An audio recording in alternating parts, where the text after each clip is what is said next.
Halo guys, welcome back to Fix of Fitness. Hari ini gue mau menjawab Q&A bulan Juni. Oke, jadi tanpa basa-basi langsung kita mulai aja. Jadi total ada 6 pertanyaan dari YouTube, 9 pertanyaan dari Instagram Story yang udah gue pilih ya. Jadi nggak semua terjawab. Kalau misalnya ada yang nggak terjawab, kalian boleh tanya lagi di Q&A bulan depan. Jadi timestamp untuk setiap pertanyaan seperti biasa ada di kolom komentar di bawah. Kalian mau langsung skip ke pertanyaan yang kalian mau tahu jawabannya. Tanpa basa-basi langsung kita mulai dari pertanyaan YouTube dulu ya. Dari JT Cheng. Bang, lu belajar dari mana pengetahuan gym anatomi tubuh? Apakah kuliah biologi atau gimana? Ya, oke, ada 2 pertanyaannya. Aku jawab dulu yang pertama. Ya, gue nggak kuliah biologi, gue kuliah di jurusan teknik penerbangan di Taiwan. Ya. Kalau misalnya soal pengetahuan gym anatomi tubuh itu lain-lain tuh belajar sendiri dari YouTube, buku, e-book, ya segala macam lah pokoknya dari banyak sumber. Jadi biasanya untuk satu pengetahuan, gue nggak berpatokan hanya pada satu sumber. Biasa gue bakal menggunakan sumber berbeda-beda agar gue punya referensi yang banyak dan gue proses sendiri pakai otak gue. Terus next, kapan bang bikin duet latihan bareng Bro Dibalo terus Q&A bareng yang Bro Dibalo juga? Ya, Anda bisa tanya sama Bro Dibalo, jangan tanya sama saya. Oke, gue mah kapan-kapan aja bisa ya. Next, Johannes Grab. Bang, izin bertanya, apakah perbedaan saat squat dengan menggunakan sepatu weightlifting dengan sepatu yang alasnya rata, apakah berpengaruh terhadap mobility? Thanks. Oke, berpengaruh terhadap mobility kalau pertanyaannya adalah apakah menggunakan sepatu weightlifting meningkatkan mobilitas? Ya enggak. Tapi menggunakan sepatu weightlifting bisa menutupi kurangnya mobilitas. Misalnya gimana? Misalnya kalian squat nih. Ini lalat. Oke, misalnya kita squat nih. Misalnya ini ankle kalian juga bisa turun sampai segini. Ya. Jadi lutut kalian kan masih cukup tinggi nih. Ya. Dengan menggunakan sepatu weightlifting, jadi kita tambahin sesuatu di bawah, otomatis ini telapak kaki kan bakal naik. Lihat gak? Lututnya bakal maju juga. Ya. Jadi ini otomatis meningkatkan squat depth yang bisa kalian capai. Ya. Jadi menggunakan sepatu weightlifting bisa membantu kalian yang mobilitas ankle kurang bagus, tapi nggak bisa memperbaiki mobility. Next, Satria Amarta Dewa. Halo bang, gue baru ngikutin lu dan nonton edisi review bicep curl steadfast neck dan inner chest yang Bobby Dida. Di sana ada kata sensasi. Apakah sensasi tersebut maksudnya my muscle connection? Bukan, beda. Kalau iya berarti kebanyakan influencer yang memberitahu tentang my muscle connection kurang tepat. Ya iya nih bener, banyak orang menyalahgunakan my muscle connection. Ini bakal gue bahas di video khususnya lagi. Ya, banyak fitness influencer Indonesia itu nggak ngerti apa itu my muscle connection sesungguhnya. Tadi gue bakal jelasin sendiri. Atau kalau tidak, apa bedanya kata sensasi dengan my muscle connection? Oke, terima kasih.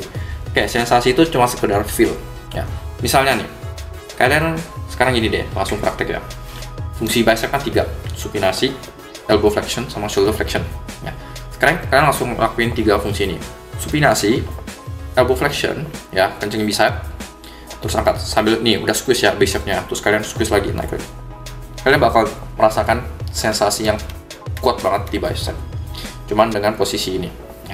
Terus pertanyaan, kalau misalnya sensasi tinggi, berarti hypertrophy tinggi, berarti kalian nggak usah ke gym. Ya, kalian cukup gini, flex, angkat tiap hari. Nih, gue udah kayak udah mau kram nih, nggak ada dumbbell sama sekali ya, cuma gini, udah mau kram. Tapi apakah gini bisa menghasilkan hypertrophy pada bicep? Ya enggak. Kalau bisa gym udah bangkrut. Semua orang di rumah aja begini-begini tiap hari, nggak usah ke gym, udah gede bicepnya. Nyatanya kan enggak. Jadi banyak orang yang kurang paham dengan apa namanya memasuk connection, sensasi apa-apa. Ini bakal gue bahas di video terpisah. Kalau nggak nanti video Q&A ini bakal gue bagikan. Next, Pengabdi AdSense. Halo mas, gue udah cukup lama ngikutin lo dan lo selalu bilang nggak ada patokan gerakan dalam hypertrophy. Yes, betul, nggak ada gerakan wajib. Lo juga setahu gue pernah bilang kalau gerakan compound tuh ya gerakan gak wajib dalam sebuah. Bukan compound ya. Compound dan isolation sama gerakan wajib itu beda lagi. Ya, yang gue bilang nggak wajib itu variasi gerakannya. Tapi kalau misalnya compound dan isolation ini bukan variasi gerakan, ini kategori gerakan. Ya.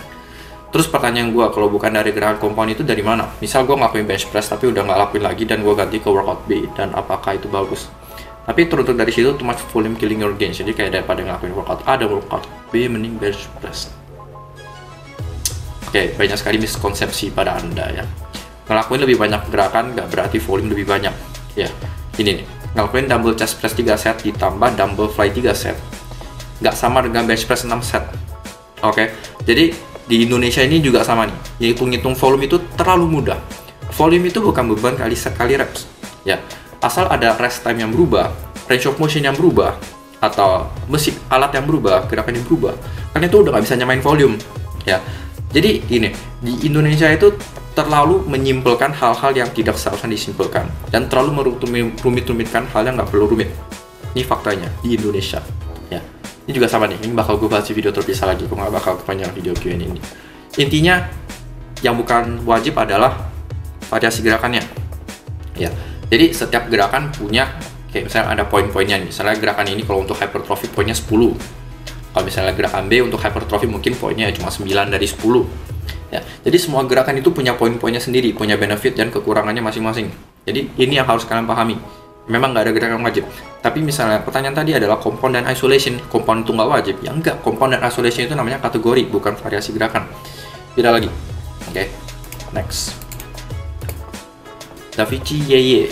Saya masih penasaran mengapa bentuk tubuh powerlifter dan bodybuilder berbeda. Padahal kalau dilihat secara awam, powerlifter badannya cenderung berbentuk gemuk, sedangkan bodybuilder cenderung keren. Itu kalau dilihat pas mereka pakai kaos ya. Apa yang membedakan look dari kedua jenis tersebut? Padahal latihannya kalau saya lihat sepintas mereka sama-sama latihan berat. Apakah perbedaannya ada di pola latihan? Oke, ada dua miskonsepsi dari Anda. Anda pasti belum melihat semua powerlifter dan Anda pasti belum melihat semua bodybuilder. Gak semua bodybuilder itu lean dan gak semua powerlifter itu gendut. Ya, contoh powerlifter yang lean siapa? Russell Orhi. Ya, dia cukup lean dan cukup kuat. Ya, pokoknya intinya powerlifter dan bodybuilder itu nggak seperti yang Anda deskripsikan. Powerlifter pasti gemuk, bodybuilder pasti lean, yang nggak gitu. Ya, kalau misalnya terus ditanya nih, latihannya sama-sama latihan berat. Ya sama sebenarnya latihan powerlifter dan bodybuilder, sama-sama namanya progressive overload. Tapi yang membedakan adalah powerlifter fokus hanya pada 3 gerakan, squat, bench, deadlift. Bodybuilder fokus bertambah kuat bukan pada squat, bench, deadlift, tapi bertambah kuat pada semua ototnya. Menerapkan progressive overload pada semua ototnya. Itu membedakan powerlifter dan bodybuilder. Tapi kalau misalnya general latihannya sama, tetap sama-sama ada progressive overload. Ya. Oke. Next. Taat pribadi. Bro, menurut lu kalau pengen nge-build badan seperti main fisik, itu harus genetik atau kita bisa build badan seperti main fisik? Dan gue juga pernah lihat di video lu kalau tubuh kita itu seperti balon. Genetik kita itu bentuk balonnya, yang bisa kita lakukan hanya meniup balonnya. Ya betul. Atau indikasi hasilnya cuma bisa menambah size otot tapi nggak bisa merubah bentuk asli.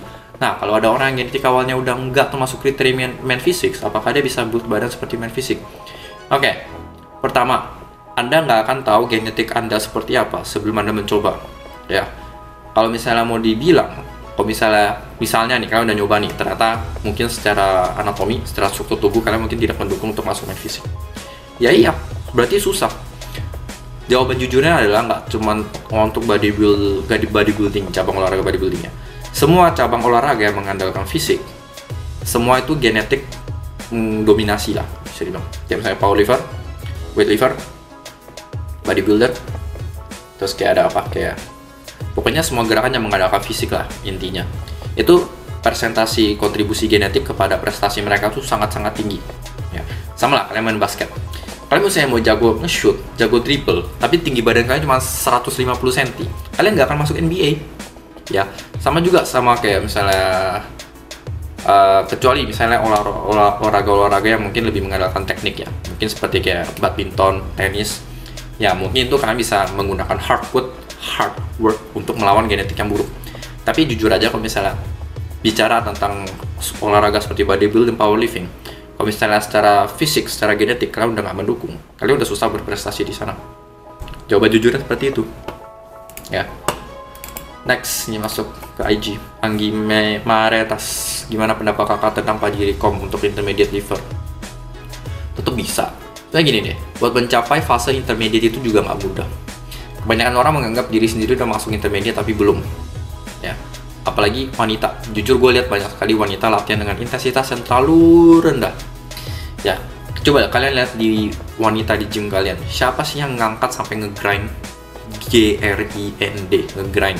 Gue nggak pernah lihat di gym gue ada cewek yang ngegrind.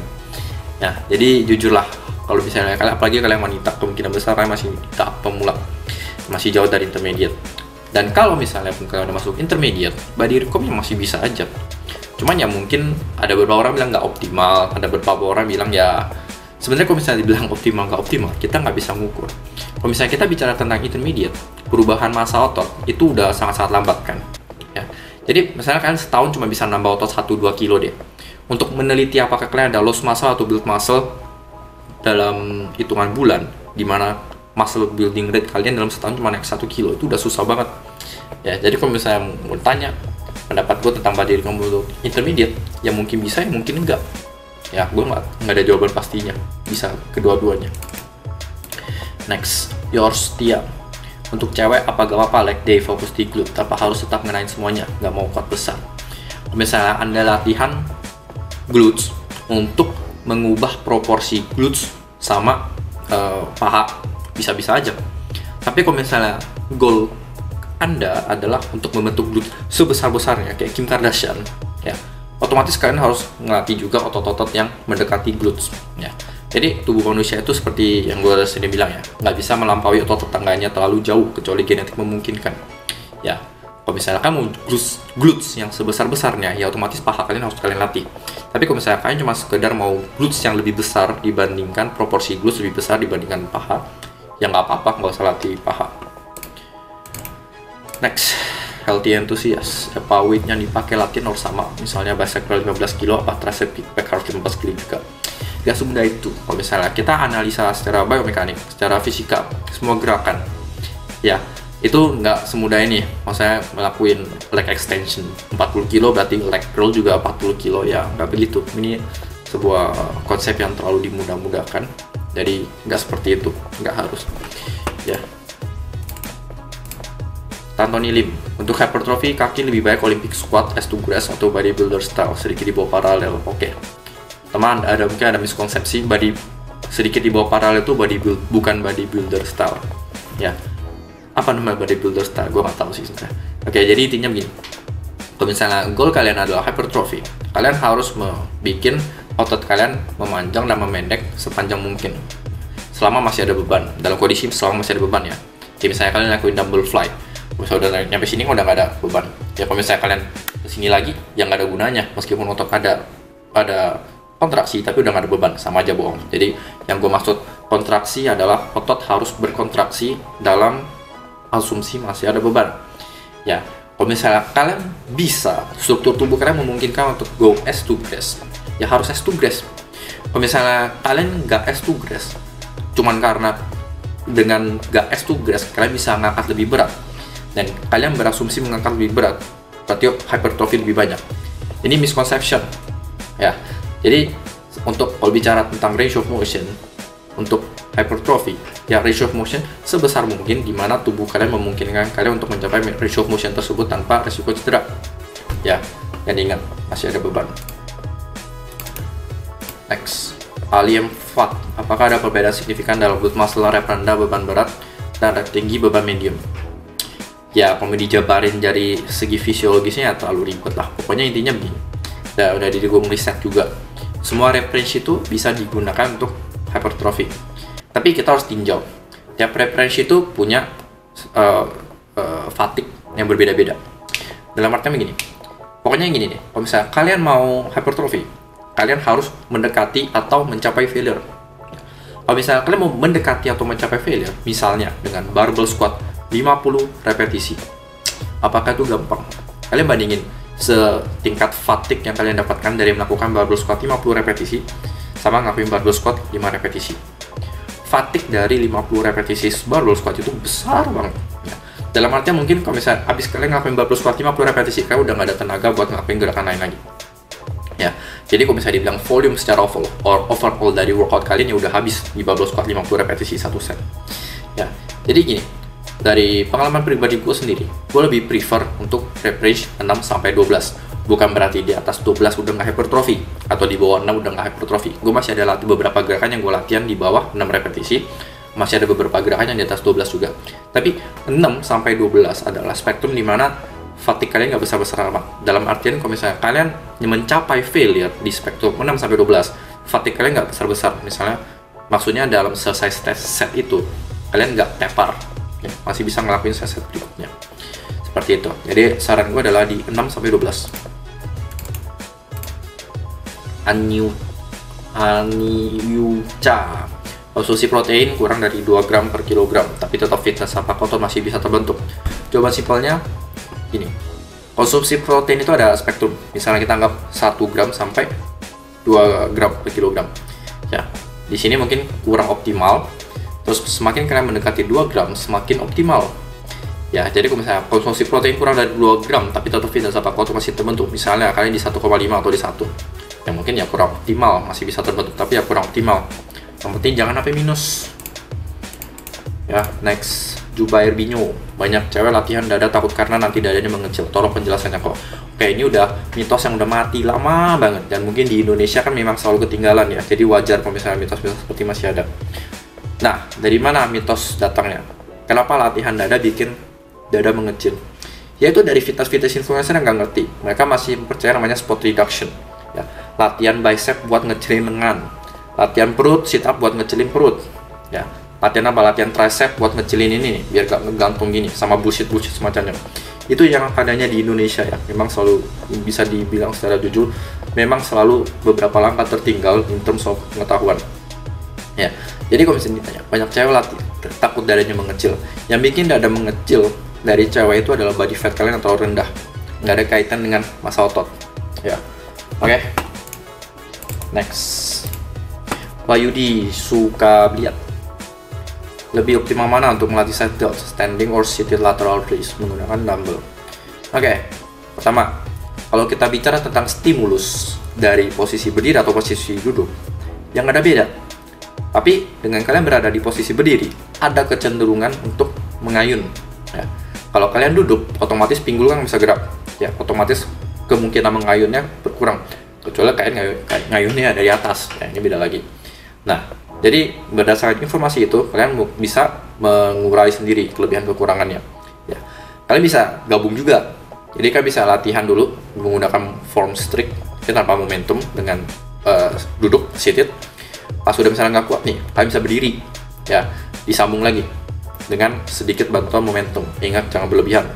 Ya, jadi kalian bisa kombinasikan duduk dan berdiri seperti itu. Mulai dari duduk, baru dilanjutkan dengan berdiri dengan tambahan bantuan sedikit momentum. Gus Oka 109, bro, untuk latihan kaki, squat dulu lanjut ke leg press atau sebaliknya. Gak ada masalah. Tapi kalau misalnya kalian mau berdiri dari stimulus, karena stimulus kan memang susah banget diukurnya ya. Jadi gak beda jauh kok dari segi stimulus, tapi kalau misalnya kita tinjau dari segi safety atau keamanan, ya gerakan yang lebih sulit atau lebih perlu teknik yang lebih besar, tentunya kita taruh di depan. Karena kalau misalnya kalian ngelakuin gerakan yang sulit dalam kondisi kalian udah capek, resiko cedera bakal lebih besar. Ya. Jadi kalau misalnya squat dan leg press, kan pasti lebih sulit squat. Ya, dengan asumsi barbell squat ya. Nggak tahu kalian ini maksudnya Smith machine squat atau hex squat atau apa. Gua asumsi kalian ini lagi ngomongin barbell squat. Ya barbell squat dulu. Ya, baru ke leg press. Leg press kan lebih nggak perlu teknik. Ya, jadi lebih aman kalau bisa dilakuin dalam kondisi capek. Oke, sekian video Q&A Juni. Pada pertanyaan yang nggak terjawab, boleh tanya bulan depan. Oke, gue mau lanjut kerjaan gue lagi. Thanks for watching, see you next time. Halo guys, terima kasih banyak udah nonton video kita sampai habis. Jangan lupa untuk follow Instagram kita juga, karena di sana banyak sekali postingan yang nggak kalah menarik dengan YouTube kita. Dan jangan lupa untuk subscribe channel kita bagi yang belum, biar nggak ketinggalan dengan postingan-postingan video kita ke depannya. Oke, terima kasih udah menonton sampai habis. Thanks for watching, see you next time.